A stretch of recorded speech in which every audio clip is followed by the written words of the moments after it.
Hi and welcome to the statistics and probability for data science machine learning and deep learning. मैं हूं Fahd Hussain और उम्मीद करता हूं आप बहुत अच्छे मिजाज में होंगे। मेजर ऑफ पोजीशन हम पढ़ रहे हैं और प्रीवियसली 2 सेशंस तक मेजर ऑफ पोजीशन में हमने जेड स्कोर यानी स्टैंडर्डाइजेशन या स्टैंडर्ड नॉर्मल डिस्ट्रीब्यूशन को हमने डिस्कस किया और इसी तरह से परसेंटेज एंड परसेंटाइल के दरमियान डिफरेंसेस भी देख चुके हैं। तीसरा पार्ट है हमारा मेजर ऑफ पोजीशन में जिसमें हम क्वार्टाइल डिस्कस करने लगे हैं। लिहाजा वीडियो को फर्दर स्टार्ट करने से पहले मैं बताते चलूँ कि इससे रिलेटेड प्रीवियसली जितनी वीडियो हैं वो मेरे यूट्यूब चैनल पर मौजूद हैं। आप फाद हुसैन CS से मुझे यूट्यूब पर सर्च करके मेरे यूट्यूब चैनल पर आएंगे।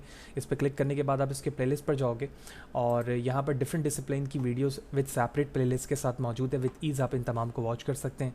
इसके अलावा इसमें इस्तेमाल होने वाले content related material which mean code या प्रेजेंटेशन स्लाइड ये तमाम फ्रीली अवेलेबल है मेरे blog Fahd Hussain CS blogspot.com पर, जहाँ पर आने के बाद आप फ्रीली इन चीज़ों को डाउनलोड करके यूज़ कर सकेंगे।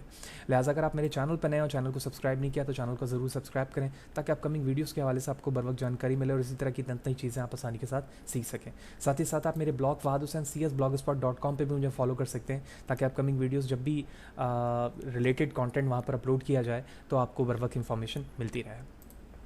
तो आज का जो हमारा सेशन है इसमें हम क्वार्टाइल्स को डिस्कस करेंगे कि एक्चुअली क्वार्टाइल्स क्या होता है। क्वार्टाइल्स को समझने का आसान सा तरीका ये है कि जिस तरह से हम क्वार्टर्स बनाते हैं, अगर हमें एक सर्कल ड्रॉ करूं या पिज़्ज़ा की बात करूं तो अगर हमारे पास एक सर्कुलर फॉर्म पे कोई चीज़ है तो हम इस तरह से इसके डिफरेंट क्वार्टर्स बनाते हैं। तो ये क्वार्टर्स 1 पार्ट हो गया, 2 हो गया, 3 हो गया एंड 4 हो गया। बिल्कुल यही डेफिनेशन हमारे डेटा सेट के पॉपुलेशन पर या सैम्पल पे भी लागू होती है। क्या डेफिनेशन है? Quartile is a type of the quartile which divide the number of the data points into 4 parts और quarters of more or less equal size. The data must be ordered from smaller to largest to compute quartiles. As such, quartiles are form of the order statistics. यानी जब आप उसके 4 parts बनाएंगे या उसके quarters में divide करेंगे तो या तो वो इक्वल साइज़ के होंगे या फिर लेस और इक्वल साइज़ के हो सकते हैं। और इसको बनाने की वजह ये है कि हम अपने ऑर्डर्स बनाने के बाद पोजीशन मालूम करना चाह रहे हैं अपने क्वार्टर्स की, ठीक है, या फिर इंडिविजुअल वैल्यू की। यही वजह है कि ये मेजर ऑफ पोजीशन में मौजूद है। एग्जाम्पल देखते हैं, बात समझ में आएगी हमें। तो इस वक्त हमारे पास एक सैम्पल है और इस सैम्पल के अंदर अगर आप क्वांटिटी देखें वैल्यूज़ की तो 13 वैल्यूज़ यानी 13 डेटा आइटम मौजूद है। हमने सबसे पहले उन 13 डेटा आइटम को असेंडिंग ऑर्डर में सॉर्ट करके लिख दिया है। तो 2 से ये वैल्यू स्टार्ट हो रही है और 12 तक जा रही है। इनमें सबसे पहले हम 13 में से एक मिड वैल्यू मालूम करेंगे यानी मीडियन मालूम करेंगे। तो according to the median formula हमारे पास 13 एलिमेंट्स हैं तो 6 एलिमेंट्स को हमने यहाँ से गैप पर दे दिया और इसी तरह से 6 एलिमेंट को हमने यहाँ से गैप पर दे दिया। तो सेंटर वैल्यू हमारे पास 7 बची। तो इसका मतलब ये हुआ कि ये जो 7th वैल्यूज़ यहाँ पर आई है actually it's a quarter number 2। तो यही वजह है कि मैंने यहाँ पर Q2 के अंदर इसको रिप्रेजेंट किया हुआ है। अब यहाँ पर एक और इम्पॉर्टेंट चीज़ हमें दिखती है कि जब हम अपने डेटा सेट का मीडियन यानी मिड पॉइंट मालूम कर लेते हैं तो आपका डेटा 2 पार्ट्स में डिवाइड हो जाता है। एक पार्ट आपके राइट हैंड पे और एक लेफ्ट साइड पर है। राइट हैंड पर जो डेटा है इस वक्त उसमें 6 वैल्यूज़ हैं। तो 6 वैल्यूज़ जब होती हैं तो हमें पता है कि हम 2 वैल्यूज़ को लेते हैं सेंटर वाली और उनको ऐड करने के बाद डिवाइड कर देते हैं। तो 6 में से हम 2 वैल्यूज़ को यहाँ सेपरेट करते हैं और 2 को यहाँ सेपरेट करते हैं। 2 वैल्यूज़ बच गई, इन दोनों को ऐड करेंगे और डिवाइड कर देंगे 2 से। तो जब मैंने डिवाइड किया तो हमारे पास आंसर आया 8.5। इस मिड वैल्यू को Q3 कहा जाएगा यानी क्वार्टर नंबर 3 कहा जाएगा। सेम स्ट्रैटेजी हम लेफ्ट साइड पर अप्लाई करेंगे। 6 वैल्यू है, 2 के गैप हमने यहाँ पर किया, 2 का गैप यहाँ पर, 2 वैल्यूज़ बची, इनको ऐड करूँगा, डिवाइड कर दूंगा 2 से, तो हमारे पास 3.5 आ गया और उसको कहेंगे हम Q1। तो इसका मतलब ये हुआ कि मेजरली जब आप अपने डेटा को Q1, Q2, Q3 में कर लेंगे तो जो लास्ट वैल्यूज़ आपके क्वार्टर से बचेगी वो Q4 ही होगी, जो विजुअलाइजेशन पर हमें समझ में आ जाएगी। तो फर्स्ट स्टेप ये था कि हम अपने डेटा को 3 क्वार्टर्स में डिवाइड करते हैं, Q1, Q2 एंड Q3। उसके बाद हमारे पास एक कॉन्सेप्ट होता है IQR which mean inter quartile range. Inter quartile range का मतलब होता है the differences between Q3 and Q1। तो Q3 एंड जो Q1 है उनका जो मैं डिफरेंस जब निकाल लूँगा तो that is called IQR which mean inter quartile range. तो Q3 इस वक्त हमारे पास है 8.5 माइनस एंड Q1 है हमारे पास 3.5। तो हमारे पास आंसर आ गया 5। तो 5 हमारी वो वैल्यूज़ है जो इंटर क्वार्टाइल है। 4 चीज़ें हमने देख ली, Q1, Q2, Q3 and IQR। उसके बाद हमारे पास एक फार्मूला है जो हमारे स्टार्टिंग और एंडिंग साइड पे आउटलायर को फाइंड करने का एक तरीका है जो क्वार्टाइल्स के फार्मूले के अंदर ही आता है। ये क्या चीज़ है? इसको समझने का आसान सा तरीका ये है कि हमें पहले तो ये पता होना चाहिए कि आउटलायर्स क्या होते हैं। आउटलायर्स का मतलब ये है कि एक ऐसा डेटा या कोई ऐसा पॉइंट आपके डेटा में जो एक पैटर्न जो डेटा का हो उसको फॉलो ना कर रहा हो। इसको समझने का आसान सा तरीका ये है कि अगर मैं एक स्कैटर प्लॉट बनाऊं और ये कुछ डेटा है, तो आप इस डेटा पॉइंट पे देख रहे हैं कि ये ख़ास पैटर्न के साथ एक दूसरे के साथ डिफरेंस पे मौजूद है। लेकिन अगर मैं एक डेटा पॉइंट यहाँ बना दूँ और एक डेटा पॉइंट यहाँ बना दूँ, तो इसका मतलब ये हुआ कि यहाँ पर एक पैटर्न था और इस पैटर्न के मुताबिक डेटा के दरमियान गैप्स थे। लेकिन इस पैटर्न्स को अगर मैं इस डेटा पॉइंट से और इस डेटा पॉइंट से कंपेयर करूँ तो ये फार अवे। यही वजह है कि मैं कहूँगा कि ये डेटा पॉइंट और ये डेटा पॉइंट इस वक्त जो है वो आउटलायर है। ठीक है, ये डेफिनेशन है हमारे आउटलायर की। तो आउटलायर दो तरीके से हो सकते हैं, यानी पॉजिटिव वे पे भी हो सकते हैं, नेगेटिव, यानी ये इससे फार हो सकते हैं या इससे करीब हो सकते हैं अपने ओरिजिन के।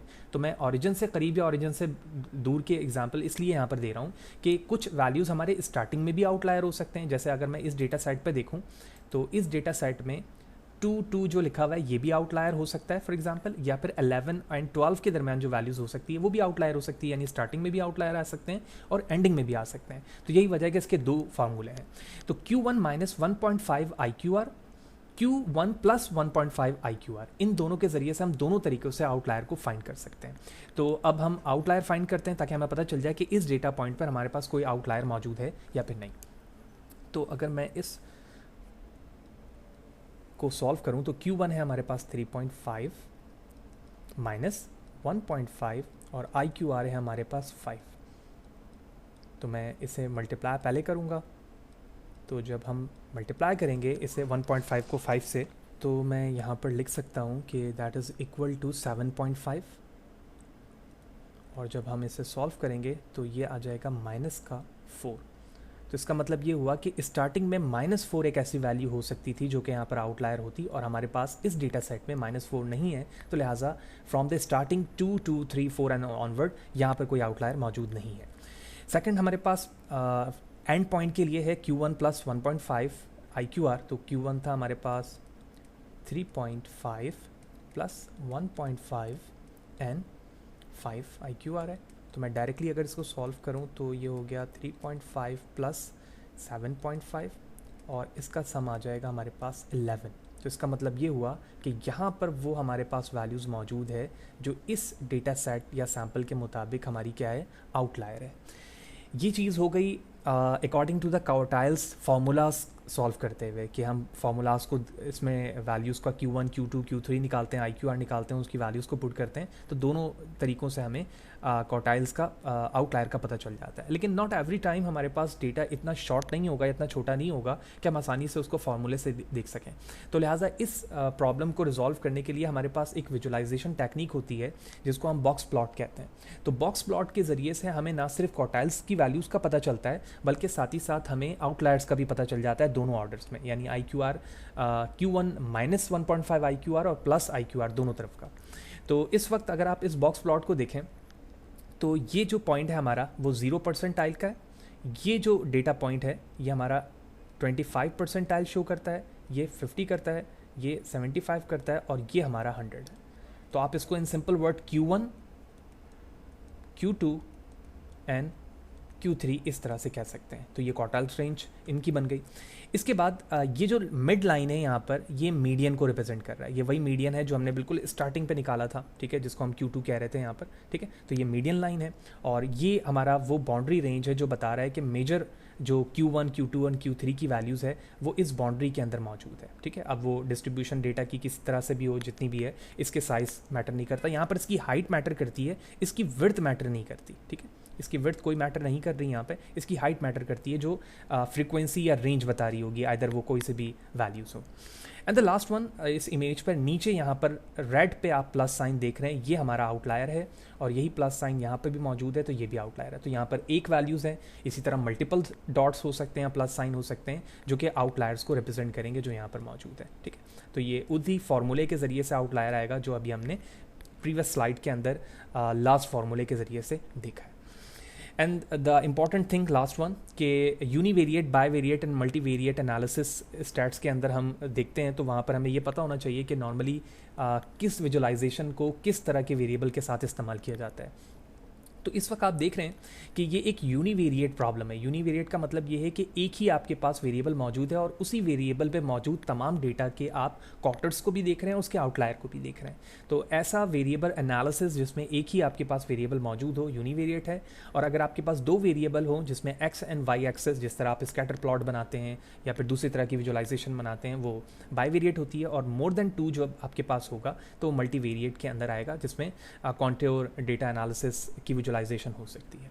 तो होपफुली आपको ये सारी बातें क्लियर होंगी कि मेजर ऑफ पोजीशन में क्वार्टाइल्स क्या हैं, किस तरह से Q1, Q2, Q3 निकाला जाता है, IQR क्या चीज़ है और उसमें आउटलायर कैसे डिटेक्ट होते हैं। हम अपने डेटा को क्वार्टर्स में डिवाइड इसलिए करते हैं ताकि हम पैटर्न्स जान सके डेटा का, उसकी पोजीशन जान सकें कि कौन सी ऐसी वैल्यू है जहां तक हमारा 25 परसेंटाइल आ रहा है, कौन सी ऐसी वैल्यू है जहां पर हमारा 75 है और कहां पर हमारा 75 एंड एट लास्ट 100 मौजूद है। और साथ ही साथ हम उसकी 0 और 100 वैल्यू को भी देखते हैं और आउटलायर को भी देख सकते हैं। तो होपफुली ये सारी चीज़ें क्लियर होंगी। नेक्स्ट सेशन पे जाएंगे तो हम डिसाइल्स डिस्कस करेंगे कि डिसाइल्स क्या है और वो किस तरह से वर्क करता है।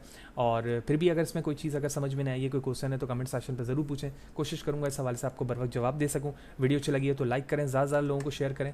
और चैनल पर नए हो, चैनल को सब्सक्राइब नहीं किया हुआ तो क्या सोच रहे हैं, चैनल को सब्सक्राइब करें ताकि अपकमिंग वीडियोज़ के हवाले से आपको जानकारी मिलती रहे और इसी तरह की नई चीज़ें आप आसानी के साथ सीख सकें। See you in the next session.